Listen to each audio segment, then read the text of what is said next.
What? this project. Oh, we gotta get it done. Yeah. We gotta Gotta get it started. Yeah, a year and a half later, we gotta get it started. Yeah.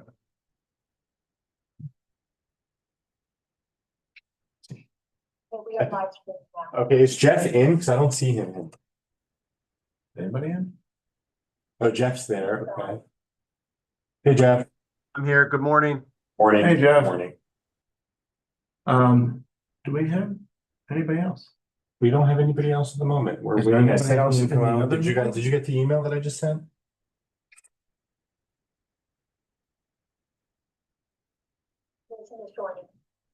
Jason Fasto joining also. I see your email, yes.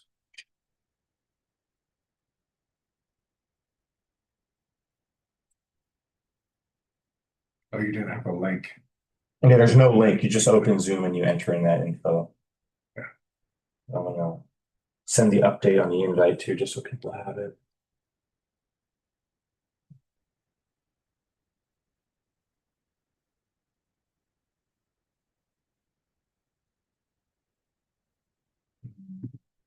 Matt sent. I sent it to him. You did. He should have gotten it, but I sent it to him just now. You should be good. Jeff is MCP. Yeah. Okay. Do you know Jim? Yeah, it's names, faces.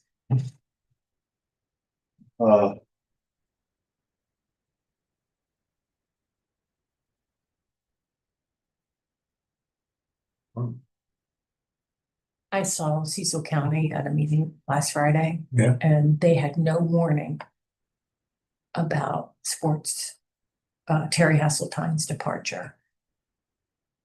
No warning, and now they have their Fair Hill races. That's a new event to the city.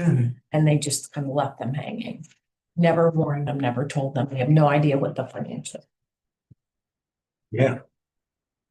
There was an article, we had some more business channel. I haven't read it, but Yeah, it's Yeah. pretty, it doesn't say too much. It just It's says pretty, personnel matter. yeah. No, but there was a new one. He did an interview. Oh. Terry did. Yes, When did he- in the Baltimore, like on Monday. Oh, I Yeah. missed that. But I didn't read it because it's in the Baltimore, not the Washington. So I subscribe to Baltimore. Yeah. So I'm a little afraid. Yes. Look for Control P and send it to us. Yes.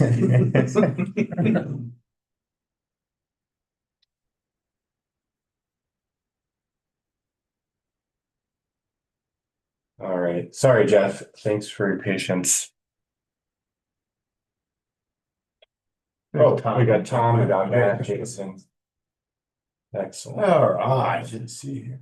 Just quickly, I have to answer the door for the furnace guy when he comes. So if you see me disappear for a second, and nothing new with anybody said, I just have to make sure it gets it. My wife will kill me if I took us a month to get the guy to come. So sorry about that. Don't tell me you've been without heat for a month. No, it works. It's just, yeah, that'd be a problem. No, all Wow. good.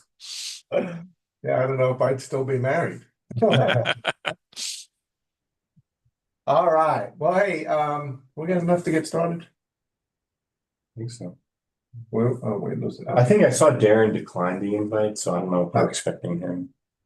All right, well, hey, thanks everybody for jumping on today. We've got a couple of things we got to get through. I think the first and foremost, I just kind of wanted to start the meeting out by, Happy New Year. It's now 2026. We've been at this for a year and a half, and it's time to get started.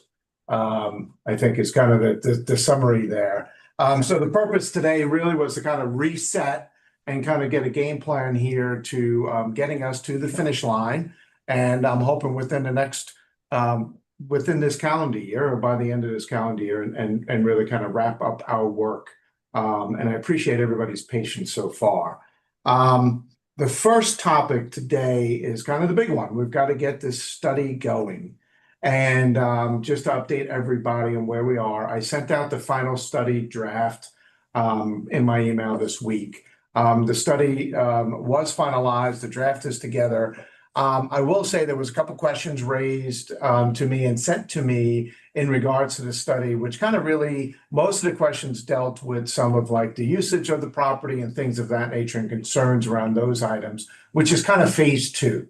Right, that is if this deal gets going and negotiations, and that's all going to revolve around who's giving right, what? Is the private sector doing more? Is the county involved more? And then there's the leverage and negotiations, and that's kind of where that is handled. But I wanted to touch on that quickly because it was raised by several of you to me.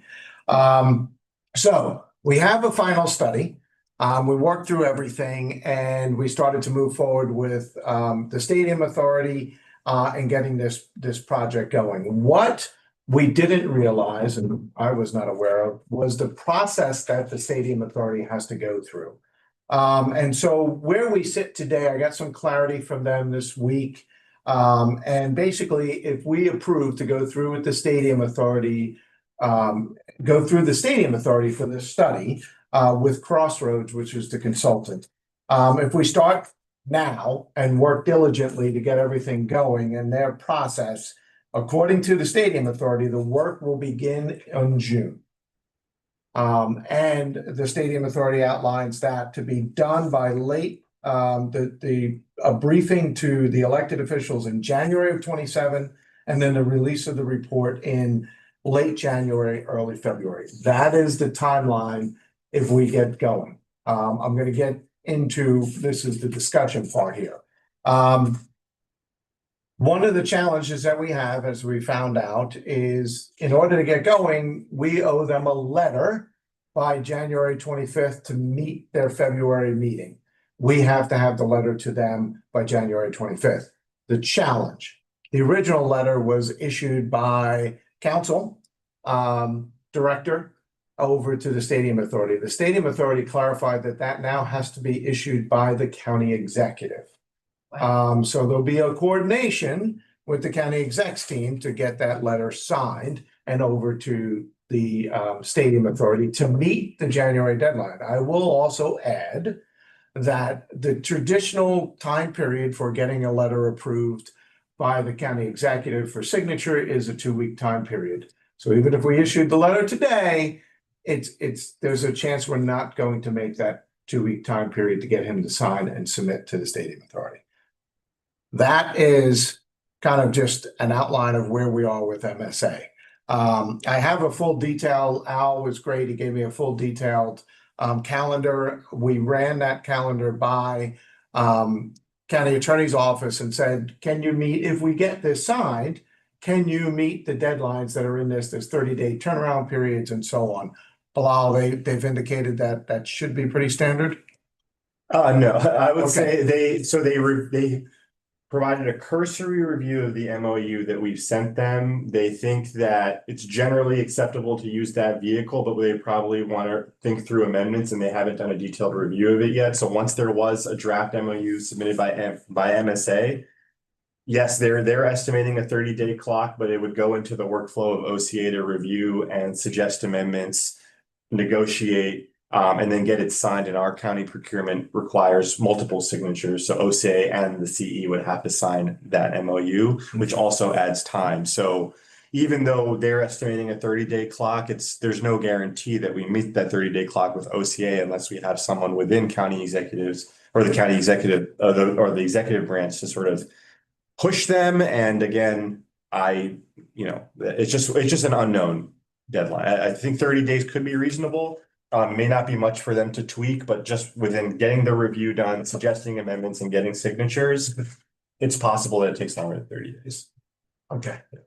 But for the sake of this discussion, we'll kind of go with the optimistic view that the biggest challenge is getting the initial letter signed, and then everything else should remain on schedule. Sure. And that would get us, again into that late January, early February briefing and finalization. The other piece to this and the other option that has been discussed is, can we utilize the agreement with MSA and Crossroads and do a direct contract with Crossroads to get the project done? There is some challenges along that line. The positive to that is that we think that can be done within 30 to 45 days, which would move the timeline up by several months if we went directly with Crossroads.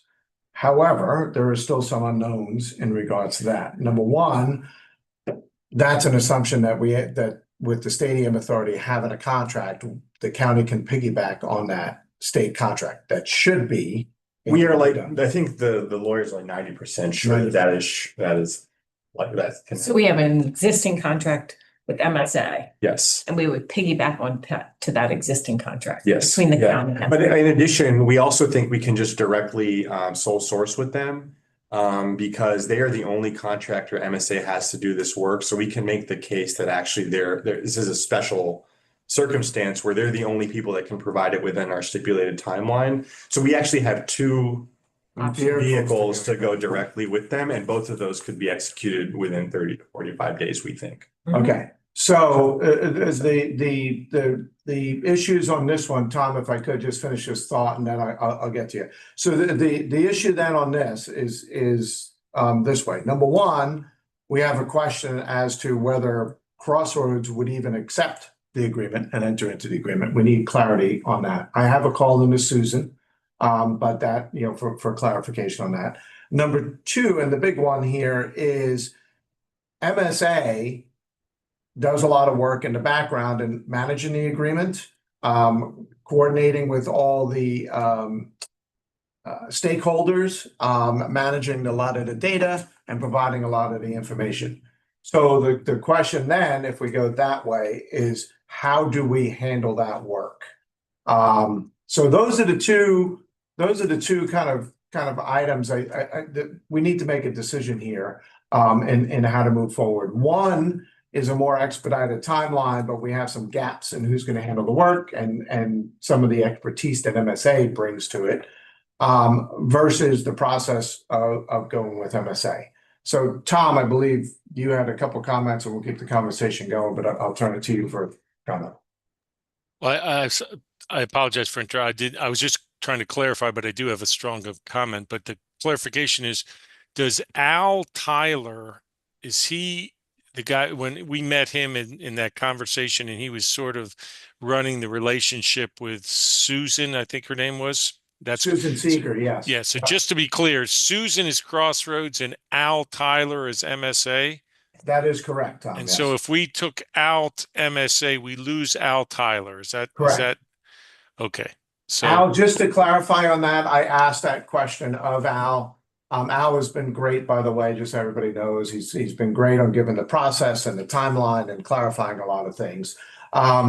But I asked Al that specific question, and Al's comment back was that if the county decides to go directly with Crossroads, that's an agreement with Crossroads and the county. And basically the indication was that MSA would not be involved with that. We're open, they're not against us doing that, but that would be between us and Crossroads. So that was my question. Are we now open for discussion? Because I know Yeah, I yeah. kind of jumped in. Okay, so I'll just start then. I'm particularly sensitive to the time. It feels like we've just been spinning our wheels, but I feel pretty strongly that MSA knows how to do this and they manage these things and we don't. And unless the time is so radically different, my gut and vote would be to go with MSA because we need a professional, experienced manager, even of the contract, because it's a complicated thing. And we are learning, we're landing the plane or building the plane as we fly it or whatever. That's my opinion. And to be fair, I was of the different opinion when you first sent this out. I think I called you, Keith. It's like, no, I think we should just go directly. That saves money, time, or whatever. But first of all, it doesn't save money because they're doing MSA, I think, is doing it for free, which if they are, I mean, you'd pay people to manage this. And second, their expertise is what I think is critical to our process at this point. That's my opinion. Yeah, thanks, Tom, on that. Matt, can I pull you in? Because you've been involved with Crossroads, you've been involved with studies, you've been involved with this stuff. And as Tom said, we're kind of learning as we go here. Can you kind of give us maybe a little glimpse behind the working groups and what happens? What does MSA handle? How does that workload go? Can you kind of enlighten us a little bit? You're on mute. I was just literally going to say what Tom said. This is what they do. This is their expertise. I don't know if we did it directly, who's doing the work that MSA does. And no one's been able to answer that question. So I don't, this is kind of a moot point for me to even consider going directly. But kind of what Al does is he's the one directly working with Susie to make sure that we're getting the right people involved from a stakeholder standpoint locally, and kind of verifying the people they're bringing in from outside the area when they're talking to like rights holders about would you be willing to bring an event to this area, why or why not. They're kind of vetting them as well to making sure that it's the right people and it's a wide mix of people. They're also making sure everything's staying on time, on budget, and everything else that goes with it. And as Tom pointed out, they're doing this at no cost to us. I don't know why we would say no to that. As far as the timeline, we've already wasted 1.5 years on this. What's another 3 months? And even if we had this study done faster, the county still doesn't have a mechanism for money to pay for any of the construction or the next phase or anything. So that 3 months difference that we would probably make up isn't really meaningful right now. So why not let the experts do what the experts do? Yeah, and just and thank you, Matt, for that. And just tossing that out there as far as the timeline and that point.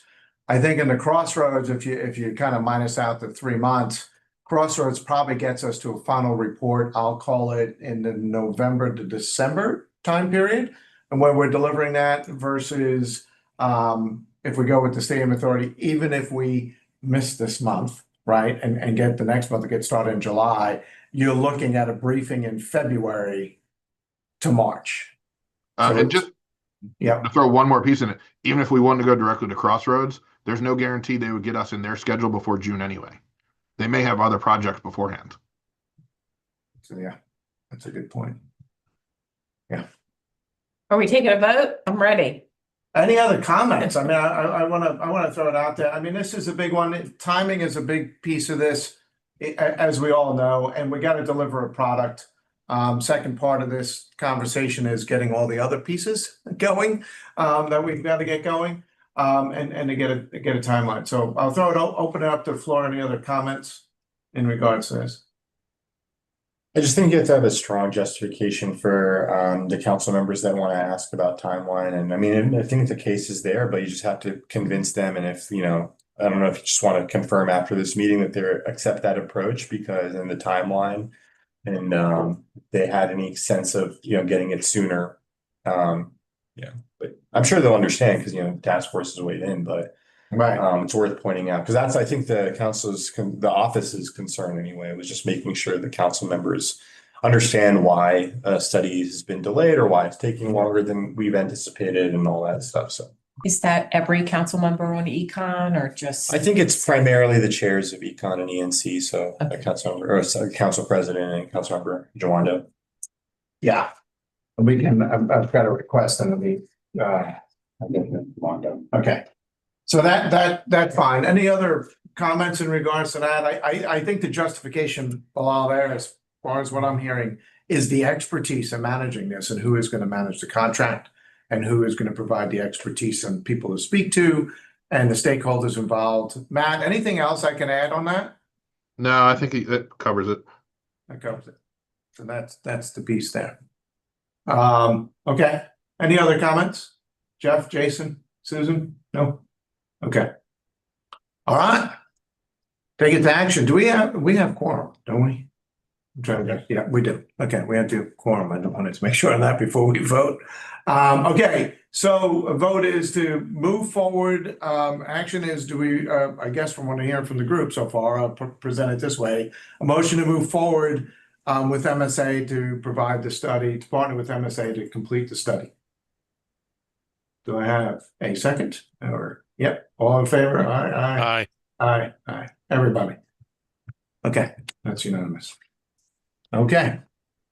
So, next steps on this is we will get with Jawando and Natalie and just brief them, make sure that they understand that, and we gotta get the process moving on the letter. I can try to get their confirmation this afternoon. I'm going on a bus tour with them later, so I can try to just ask them in person and Yeah. get a response quickly.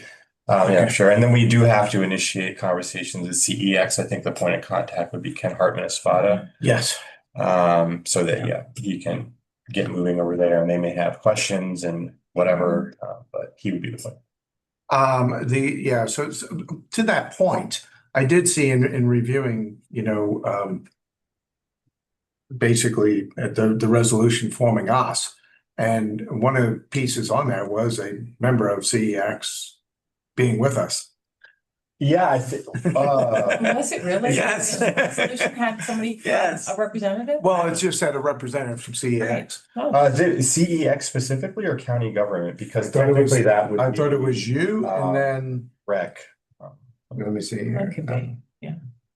I have it up.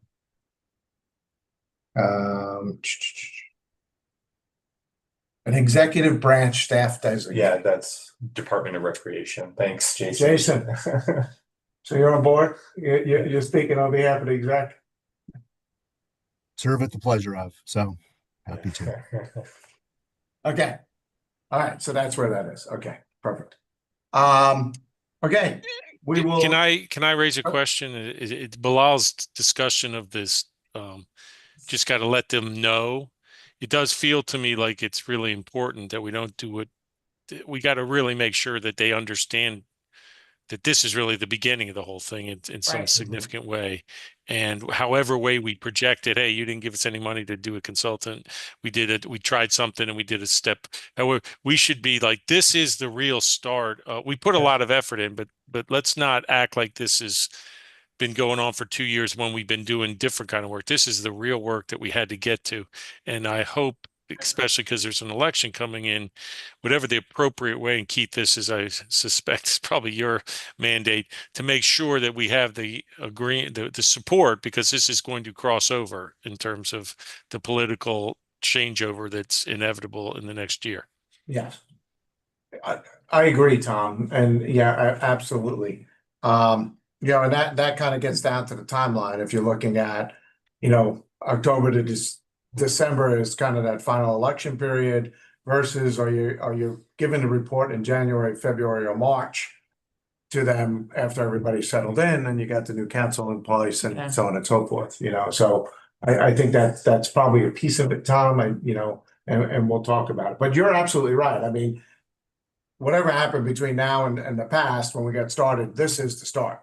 Yeah. And we're going to give ourselves a deadline here of 12 months to get this thing wrapped up. And that's what we need to get done. And that's the commitment back. So, okay. Second agenda item, if I could, is the other responsibilities we have.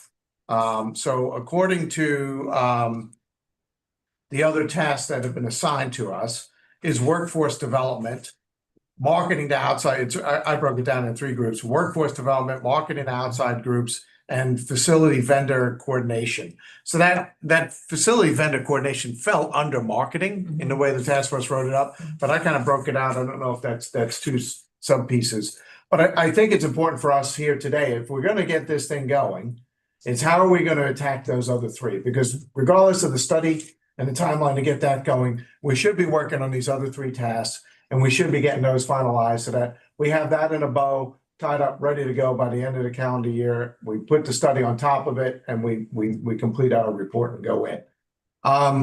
So let's start with workforce development and, how we do that. We need somebody, I've put this out to the group before. The way I see this is we need somebody to kind of lead this and maybe even work with the subgroup underneath and just kind of get some volunteers for those interested and kind of start moving this piece forward. But it's about understanding workforce development to support sports tourism in Montgomery County. I'm so happy Susan's on the call. Me too. I was going to volunteer her. Yeah.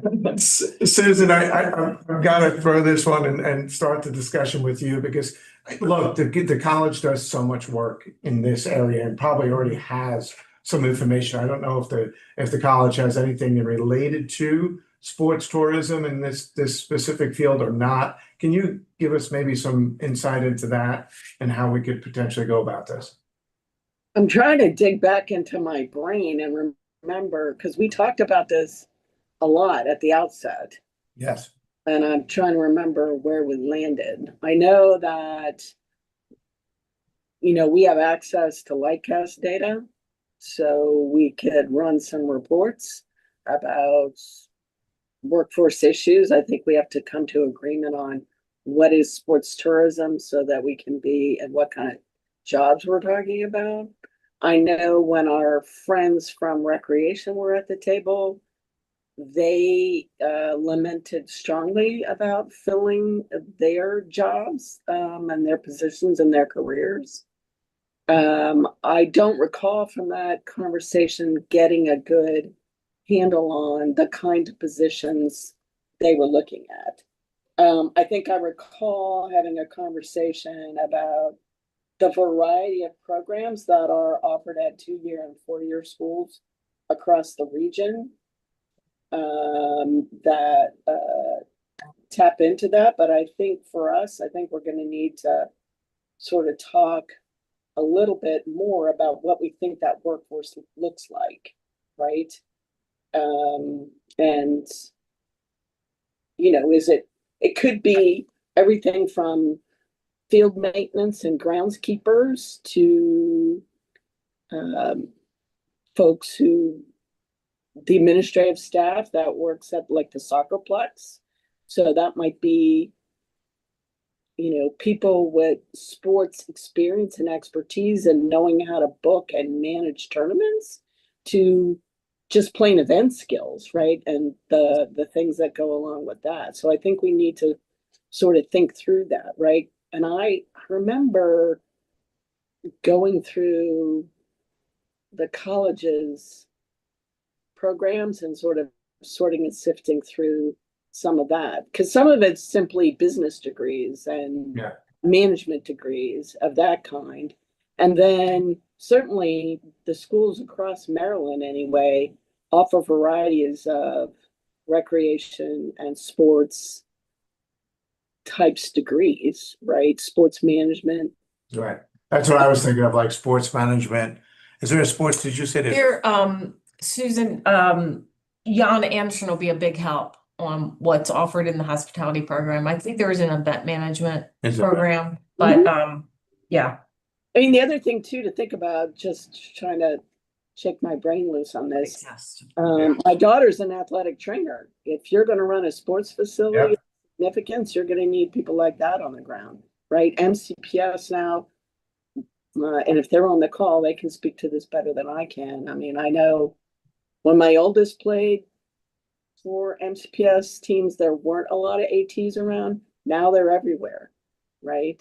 And they work really closely with MCPS Fire and Rescue when there's a real emergency, and they have, collaboration with them so that when it's really bad, they know how to work together on the ground. So it could be athletic trainers, people who are events, business managers. So I think we need to think about sort of what are we talking about and have a conversation about that. And then I can, maybe ask my colleagues if there's a little project they can do for us. So phase one of this, Susan, is maybe to get a couple members of the task force to join with you and provide some feedback and kind of outline this, just exactly as you said, and then see if we can, like you said, enlist some people maybe from the college to help direct us into that. Sure. I think the other folks I'd want is WorkSource Montgomery. They're the sort of the umbrella organization that sort of thinks about what kind of workforce do we need and how do we do it. Do you know anybody over there, Susan, or you need us to? No, we know Mr. Featherstone. Okay, all right. Yeah, I agree with that. I think he'd be a key piece to that part as well. I will also say that it's really the wrong time of year for me personally to lead a little subgroup. I'm happy to facilitate interaction here. But with the legislative session starting and budget season starting, my time to delve into stuff like this is going to be limited. So I'm happy to be a member and happy to bring my colleagues along, but I don't know that I have the actual time right now, especially since today is the start of the session and I'm feeling some kind of way about workload right at this moment. Gotcha. Is there anybody else? I guess maybe I'll look, Jason and Jeff, is there, you guys have some bandwidth to maybe lead this part a little bit and kind of work with Susan and others?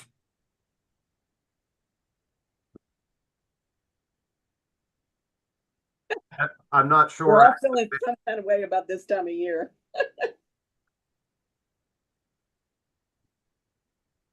I'm not sure I have the bandwidth right now to lead it. I think I can participate in it. I know, Jason, were you going to chime in? Yeah, I was going to say the same thing. I'm happy to be a part of it, and lend Rex support with it. But I'm just not sure we'll be able to. Yeah. Sorry. How about you guys paired up and kind of did it? I mean, I think, you know, I heard Susan say stuff about some staff members at the college maybe getting involved. Jason, maybe you've got some staff members that can get involved and maybe help support this a little bit. Yeah, I think I can talk to some people here at least and see. I mean, we have, 2,500 seasonal staff. We have another couple hundred TeamWorks folks who are high school students. And certainly with Adrian, it's a big thing for her is developing park and rec pipelines within the county, utilizing our educational resources to keep people here in those kind of fields. Okay. And certainly what you're describing with this would fall into that as well. Great. So do we have a sense of, I mean, I guess it might be helpful to understand like what kind of jobs are at the Soccerplex or at that facility you all visited? Why can't I remember the name? Getting old sucks. St. James. St. James. St. James. Who positions they employ? At least for us, we run the gamut with our seasonals and TeamWorks employees. It could be from scorekeeping at basketball games to refereeing, camp counselors, lifeguards, anywhere where we need to fill in gaps beyond what a career staff is capable of doing time-wise is generally filled by one of those seasonals or TeamWorks employees. Right. So I guess my question too is, with this impact, if we went down this road and we built this new facility, is that going to change how recreation does business and their work? I mean, certainly we can certainly talk about rec and parks workforce needs, right? And that would give us some understanding, but. Yeah, I thought, and for clarity, Susan, thank you.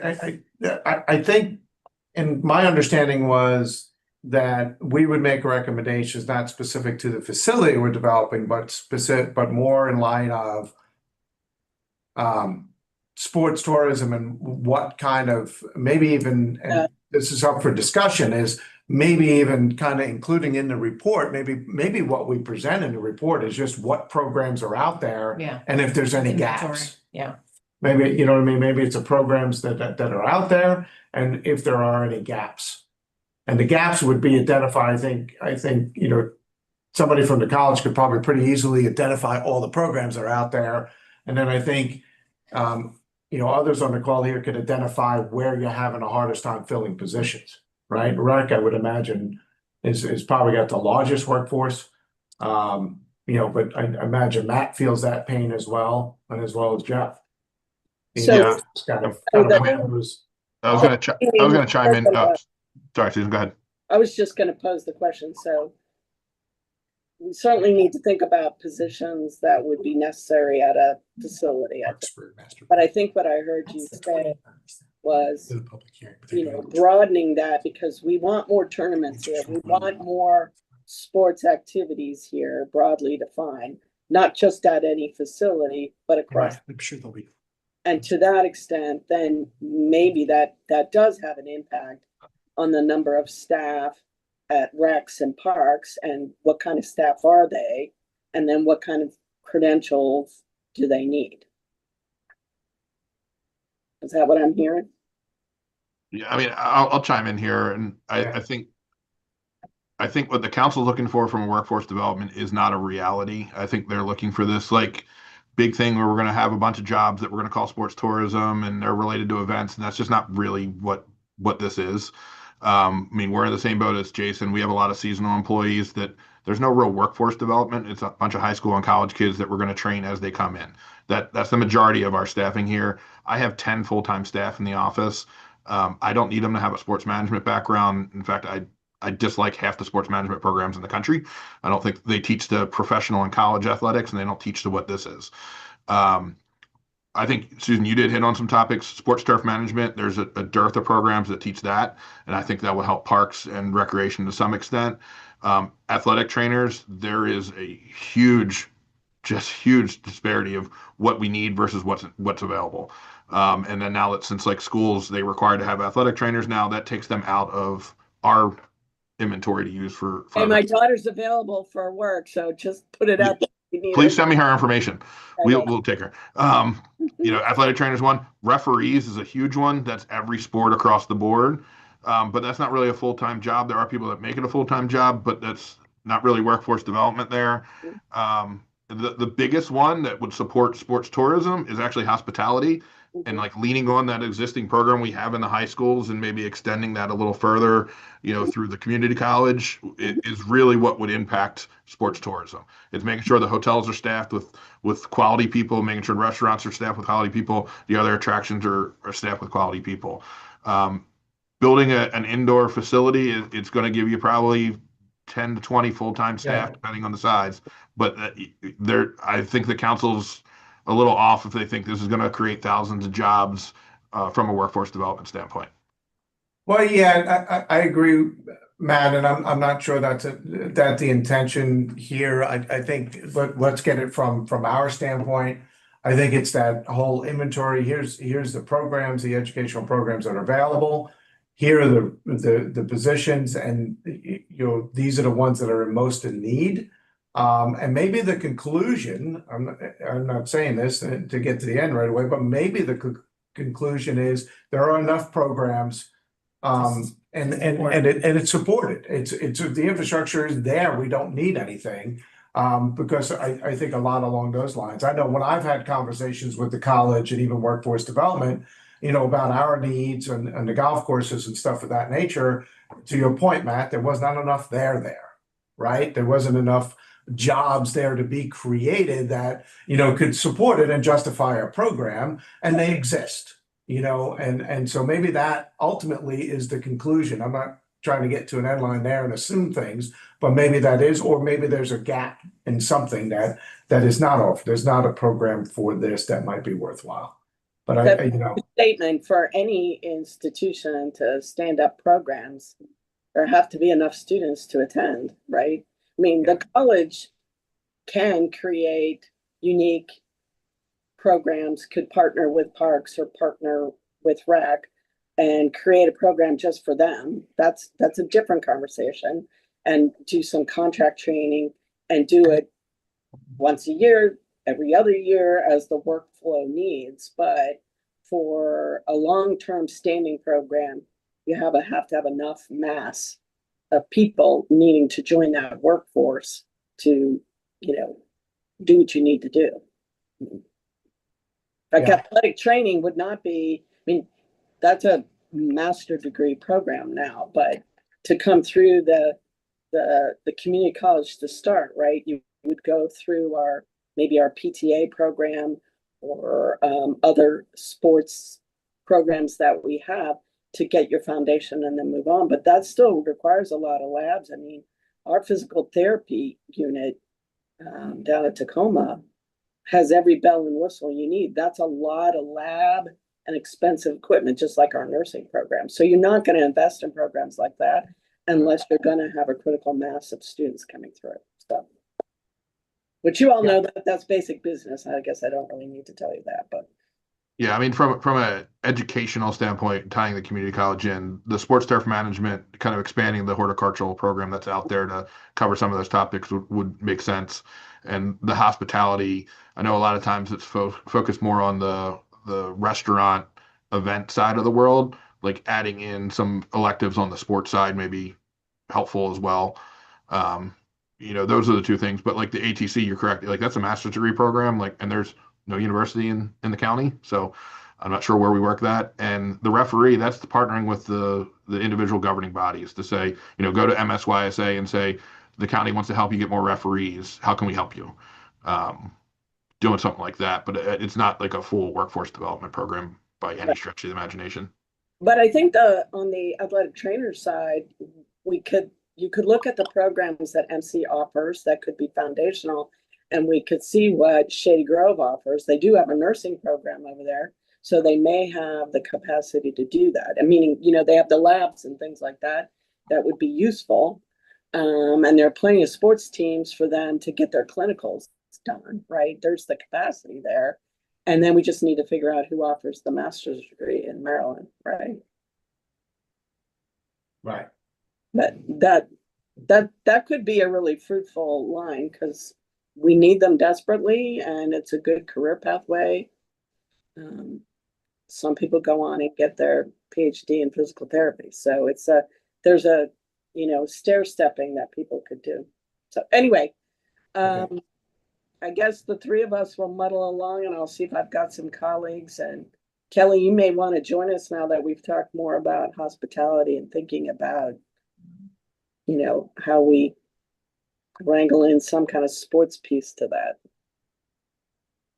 Well, we've got two more topics here, and I've got Okay. Kelly's name integrally involved with it. I think, Susan, I think That Yana utility having, outfielder. I think having Yana at the table, Yeah, I agree. will really help, move that along. Cause she'll have a really good pulse on the hospitality program and any gaps.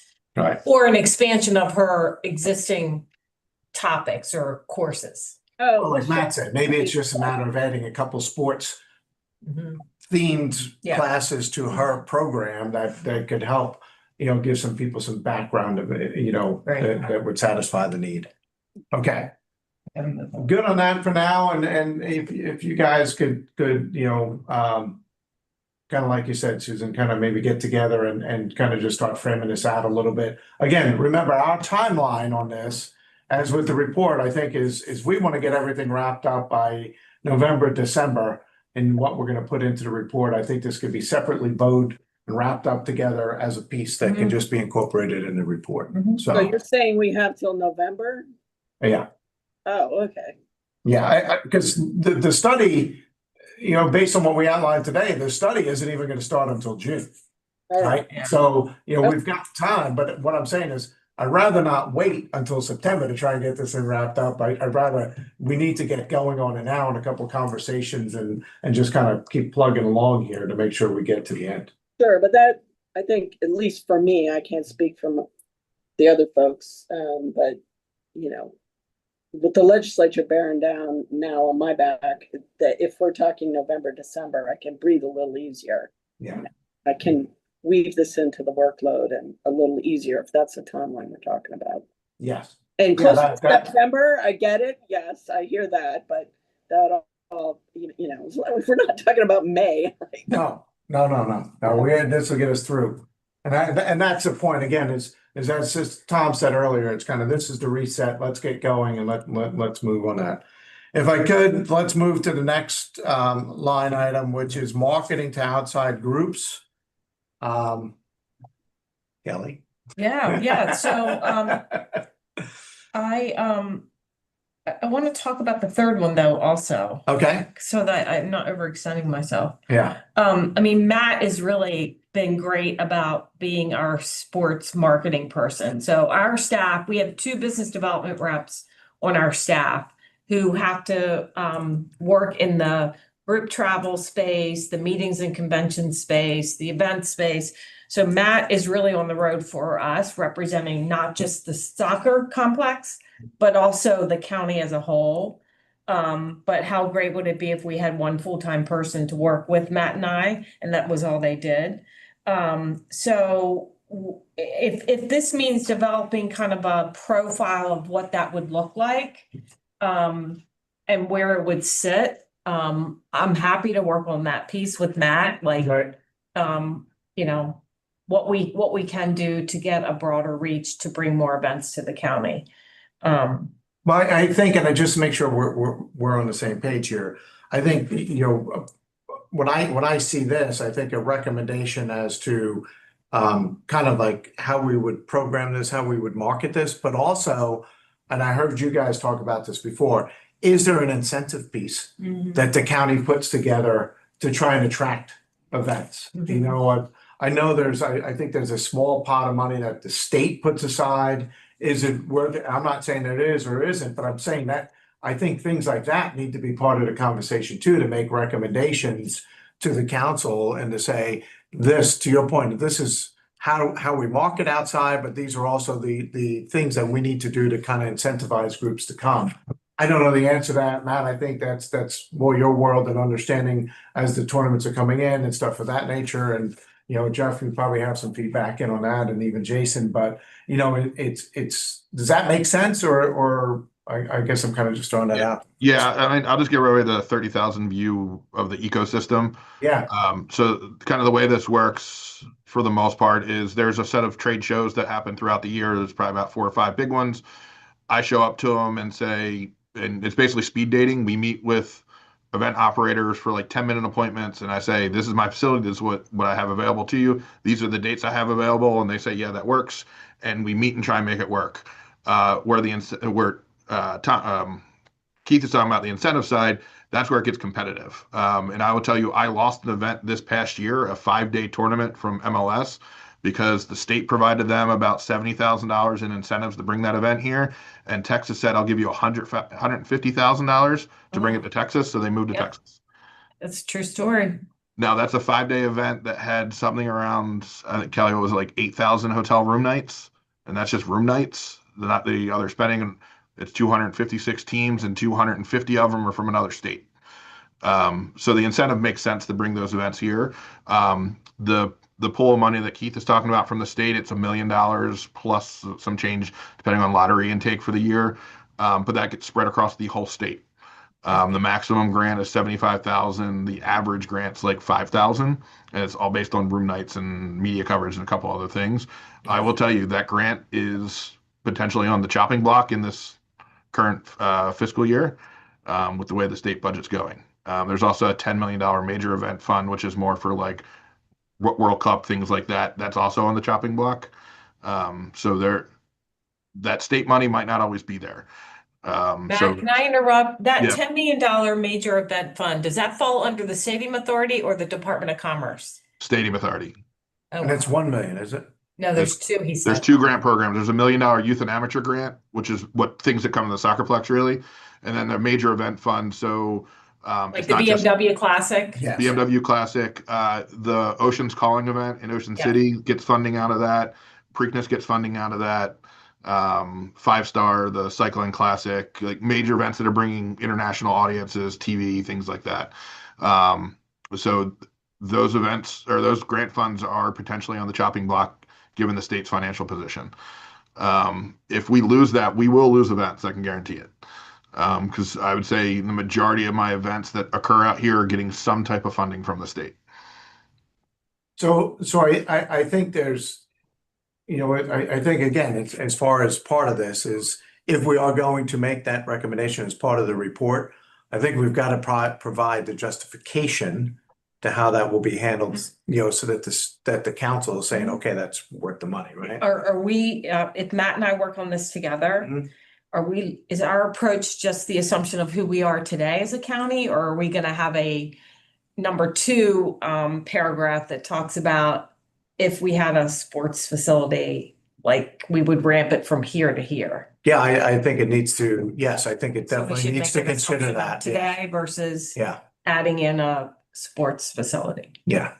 Cause you know, that's ultimately our task. So, you know what I mean? I think that, yeah, we need to take a look at it from both. Yeah, and to Kelly's point earlier, like I am the de facto sports salesperson for Visit Montgomery.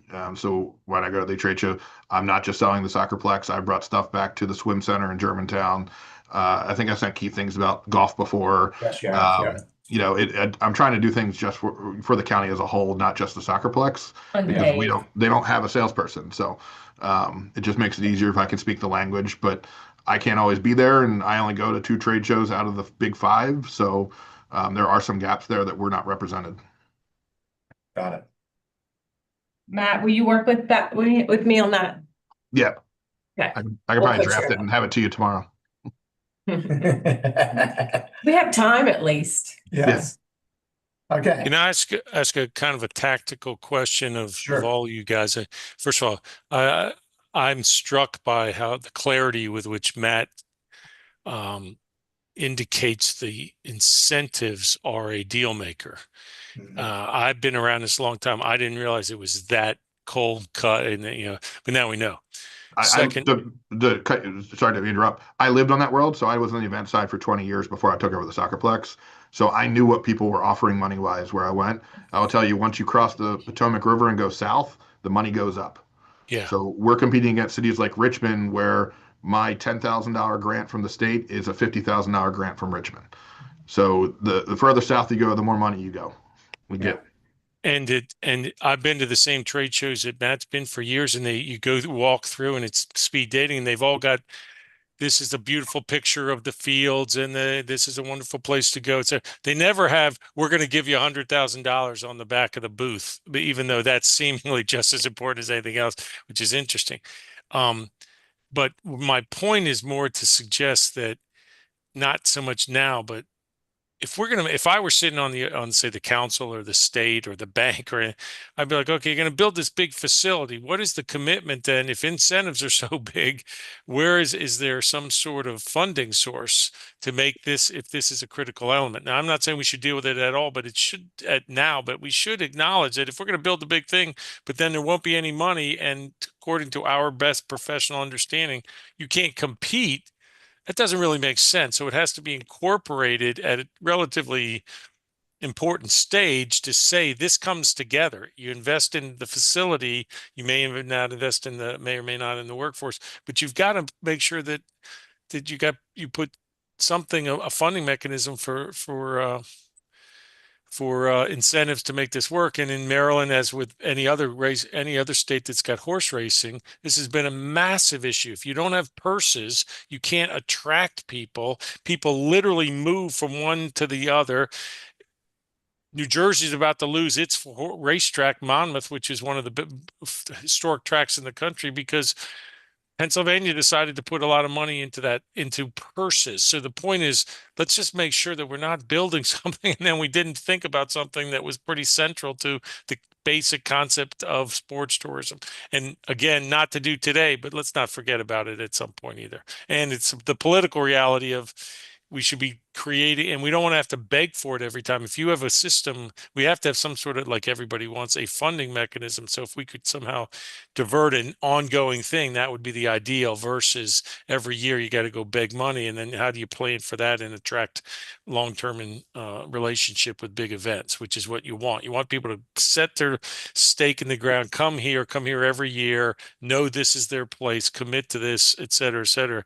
And if every year you got to come up with different kind of money, it's like NIL. It turns into a portal situation, and it's a mess. That's about 4 different sports metaphors I'll throw in at the same time. Yeah, you did. You got a bunch in there, Tom. I appreciate you. Don't worry, Tom. I already got solved. We did a 0.5% hotel tax. Hey. Bilal might see this. No, I need more of that. Tom, you really hit a I home say run that with this. we also really need to advocate at the state level for this. Like Yes. what Matt said, Matt will be in Annapolis for us, trying really hard to ensure that the governor keeps those funds there and that Montgomery County benefits from it. Most of that $10 million pot of money goes to Baltimore and Ocean City.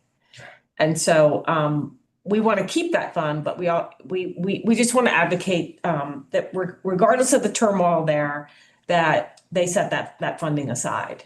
Hey, if it doesn't get used, they can take it back. Like in any given year, just like other incentives that the county offers, if they don't get used, take it back. But we've got to keep that fund. Yeah, so just to put some numbers behind it, that the normal selling point on tourism is for every dollar we spend on marketing, it's like $35, $36 back. Yeah. On that youth grant side, that $1 million, it's $1,013 back in return for every dollar spent out of the grant. So the ROI on that grant is incredible. And just a PS to that, even smaller events. So I got an email from Ron at the Adaptive Open. The Adaptive Open at Woodmont got a grant from the state this year. For 2026? Yep. Okay. Really, really, really important to them to be able to keep the event here. I don't know how much it was, but still. So if I could just wrap this up, Jason, I saw you chiming in there. Did you want to say something? Yeah, just real quick. Also, Matt, if you're talking about the organizations that you're reaching out to, how much will we be limiting ourselves depending on what the facility is designed to do? And how many should we be looking also at how many organizations there might be out there to do particular sports? Because we can't do everything in one place. Well, that's what we're paying Crossroads to do. It's just seeing which one is the. Yeah, that's what they're going to do. They're going to go talk to all the operators that would make sense for an indoor facility and say, this is what we're talking about building. Would you come here? And they're going to give us yes, no, and why yes and why no. And that'll give us an idea of what, based on those answers, do we need to tweak what we were talking about? Instead of 10 courts, do we need 15 courts, or do we only need 10? Like that's what that study is going to do for us. Yeah. So if I could just kind of wrap this up, and I appreciate you guys taking the lead on this, but two phases to this is kind of like the marketing approach out, but then is there an incentive program? If there is, why do we have it? What is the dollar amount? And then Tom, I think your point kind of comes in the final report and the recommendation, right, is to say that, if we're going to build this facility, how forceful do we want to be in that recommendation, right? If we're going to build this facility, we need this, we need a dedicated source, we need the council to identify that source, blah, blah, blah. I think that kind of goes in, but the first two pieces to the group subcommittee is, that marketing piece and if there is an incentive program, what that kind of looks like from our side. Will do. The second piece to the marketing side, and again, this is coming out of our out of the bill that was passed for this, is the facility and vendor coordination.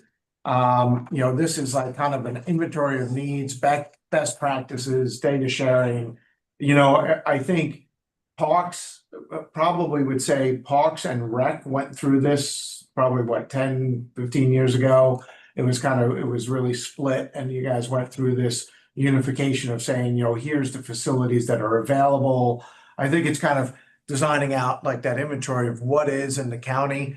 Jeff, I know we've had a couple of conversations, is that, if all the high school fields get to be turfed, is there an opportunity to kind of build that into the infrastructure? Right. And how do we then have that leverage of saying, look, we've got the soccerplex, we've got all these stadiums throughout the county, we've got this new indoor facility we're building, we got these rec areas. Is there an opportunity, in leveraging that to sports tourism to kind of combine it into a more inventory central and database? And that's why I go back to, I kind of in my head, and I'll throw it out there to everybody, but in my head, it kind of goes back to that discussion years ago about Parks and Rec, and Rec had this programming guide, Parks had this programming guide, and then I think there was some kind of consensus to unify that and kind of make sure there was less duplication and stuff. So I kind of throw that out there. Does that make sense on this third piece and how we're framing that out? There's two pieces to it. Okay. One is understanding the assets that are available and the inventory that's available. But the second is a platform where we can load events that are just sports related. It doesn't have to be public facing, but someplace where there's a criteria of an event that attracts, 3,000 or more people, that we have that on our radar as a task force or what, even if we create like an authority at some point. So we know what's coming to the community. And there's a lot of reasons for that. You're gauging economic impact. You're also informing the community about the volume of people that are coming to your community so that restaurants can prepare. I mean, Matt has this happen all the time. Restaurants can prepare, hotels can prepare, and just the general residents have a sense of what's coming in advance. And we don't have a portal or a place for that that's central. Does that make sense? Yeah. Matt has his site, I have my site, Parks has their site. There's events that come that we don't even know anything about. So I would love to see us work on something. Like I said, it doesn't have to be public facing, but someplace where we're all feeding this and keeping a pulse on it. Yeah, and I want to take that one step further. There's needs to be a personnel person in here as well. Yeah. And I'll give you the prime example. Right now, we're working on bringing the Islamic Games here in August, which is basically a mini Olympics for them. I'm trying to coordinate between another private facility, my facility, a parks facility, hotels, and potentially calling you, Jeff, about a school site, because we need different events. It is very complicated and a lot of moving parts. And if you want to add it even one further, permitting in there, because we're going to have tents and fire marshal code and things like that. It's very difficult to get all of that wrapped together in one spot and get these things moving forward, especially in a tight time frame. That there needs to be somebody that can help coordinate those conversations from including public safety, fire, rescue, traffic, all of that in there when we have like bigger events that need that coordination. There's nobody to go to right now, and we have to kind of do it ourselves. The county pulls that together when you have like a US Open, Open, but sure. they don't team together for the smaller events like what Matt needs. Yeah. Well, yeah, and I agree, because I've seen it on both ends. When they And need to, when they they- can yeah, turn when it they- on. Yeah, they do a very good job in very large events, but if we're really gonna take this, I think, the point here is that the message, I think, back to the elected officials is if we're gonna build this facility and we're gonna take this sports tourism seriously, there's a lot of coordination, there's a lot of things that have to happen if we're gonna be, if we're gonna take it seriously. And I think to Tom's point kind of earlier is how much of this do we need to do in order to build this other facility versus, how much do we need to do regardless of the other facility? What are the benefits? I think it's kind of wrapping this all up to in our report to say, here's the things, this is absolutely critical that you need to do. You shouldn't even think about, a second facility if you're not going to do this, type of thing. Yeah, I mean, I'm thinking out loud. Yeah, Jason, I know what you guys go through for the fireworks and the coordination there, and like it's a headache. You know every it very year. well. Yeah, I mean, it's a headache every year, and it shouldn't have to when we know it's every year. Right. It should be on, okay. All right, so the last one in the facilities and everything else of that nature. Any volunteers for that? I mean, if we have I want to work on that. Okay. I want to work on that. I don't know if I want to lead it. yeah, I mean, I'm on the same boat as Susan. If we can get through session, I can jump in and take a lead on this. But until April, I need to make sure I save our grant funding. Yeah. So you have us, the two of us that will put our names into that category. Okay. We just But kind haven't of, identified a lead yet. yeah, okay. Jason, Jeff, do you guys want to be, is that something you guys want to be involved in as well, or is it, Yeah, I mean, I'd like to be involved. I just don't, the leading piece of it, I'd rather be supportive and be able to provide the MCPS perspective. I think there's a lot here.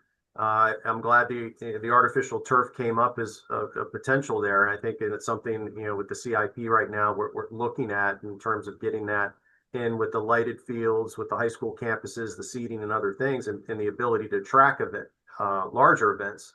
And Matt, happy to have those conversations with you. And we do have some of those, some of the soccer clubs using collective parts of our schools, but, expanding out. So there's definitely, MCPS interest in this and the ability for us to be active participants. as well as on the other work group, which I'd rather be a participant in both of those and be able to plug in Gotcha. from an MCPS perspective if possible. Okay. I would be in the same boat with Jeff on that. Happy to do that. I mean, we certainly have a balance that we have to find with, Yeah. you know, we don't have a lot of outside groups necessarily like what we've been describing, if any, because we are so focused on community use. Yes. We don't have a lot of, I think we only have maybe 11 outdoor spaces, and obviously all of our facilities and aquatic centers. And those are, we do have some aquatics, you know, tournaments and meets that do bring in people from all over the, essentially the East Coast. I think And that's ice once or rinks. twice a year. That's parks. Parks. We do not. We do the unfrozen waters. They do the frozen. Okay. So there's certainly that piece of it. You know, obviously I can't speak for parks on what they would do, but all of our facilities are, as you, I'm sure all well know, are in constant demand and are constantly packed with scheduling for a variety of different activities and programs that we provide for county residents, for primarily county residents. Okay. So we'll keep, I'll summarize this and we'll kind of keep plugging this out and putting it together. But again, I think if we get started now, we'll be going. The last piece that I wanted to talk about was kind of meeting schedule. You know, and I'll throw this out there. To me, I think one of the easiest pieces is to keep this monthly meeting just on the books. And so this way we're checking in, and maybe extend this out to, I'll call it to December, and just keep it as a monthly meeting. Do we think that's, I think I'd rather have it programmed on everybody's calendar I'd rather have. and cancel it if we don't have anything to update that month versus trying to add pieces on. Would everybody agree that, or does anybody feel we need a different schedule than that? Thumbs up. Thumbs up? Yeah, And I'm Keith, good with if that. I'm Just, sorry, I would say, Keith- can sorry, we, Matt, go ahead. can we just set like a, hey, if we're going to cancel, we're going to cancel by this many days out. Yes. Just to, like, my schedule Yeah. gets filled up pretty quickly. Yeah, Matt, I agree with you 100%. Is be respectful. We'll cancel by the Friday before if we're going to. You know, and this way everybody knows. Is that fair? Yeah, okay. And Keith, if you could add Gabe to the invites as well, I'd appreciate it. Yes. I'm actually catching up with him on Friday, tomorrow. I heard. Yeah. So, okay. So meetings every month and cancellation on Friday before. Okay.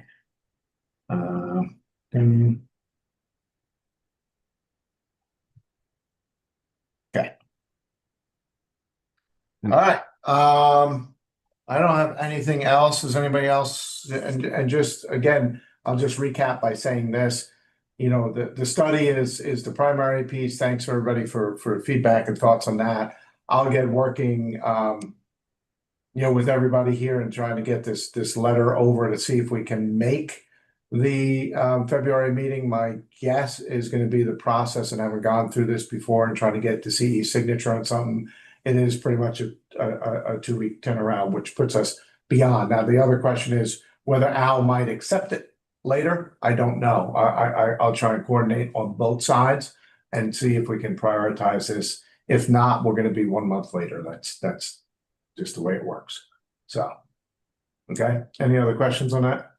No, Jeff, I did see the proposed resolution from the PTA about artificial turf fields. If you need some assistance on pushback, let me know. I'm happy to help there. I would love some assistance on that. Okay.